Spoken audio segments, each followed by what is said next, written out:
Tadbirkorsiz va korxonangizda bir kun svet bo'lmasa, qanchaga tushishingizni bilasizmi? Keling buni oddiy misollarda ko'rib chiqamiz. Birinchisi, xodimlar. Aytaylik sizda 20 ta xodim bor, har biriga 5-6 million so'mdan oylik berasiz. Agar svet yo'q, bir kun ishlashmasa, har bir xodimda oyligidan 200 ming so'm zarar qilasiz.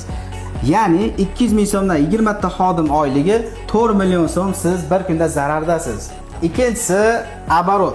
Agar siz oyiga o'rtacha 400 million so'm оборот qiladigan bo'lsangiz, buni 22 ish kuniga bo'lsak, bir kunda 18 million so'm оборот qilayotgan bo'lasiz. Agar siz bir kun svetsiz, xodimlaringiz ishlamasa, bir kunda 18 millionlik оборотdan quruq qolasiz. Uchinchisi, eng asosiysi obro'. Ya'ni korxonangizda svet bo'lmasa, ishchilaringiz bekor qoladi, zakazlaringiz kechikadi, tabiiyki, klientlaringiz sizdan norozi bo'ladi. Norozi bo'lgan klient statistika bo'yicha 30% ga qayta sizni tanlamaydi yoki konkurentlaringizga ketib qoladi. Bu degani bir kun ish to'xtasa, klientlar oldida obro'yingiz va 18 million so'm pul havoga uchib ketadi. Agar xodimlaringiz soni, обороtingiz bundan katta bo'lsa, ziyoningiz ham katta bo'ladi. Yo'q, men buncha оборот qilmayman degan taqdiringizda ham vaqtida ishni topshirmasangiz, klientlar oldida ishonchingiz tushib ketadi.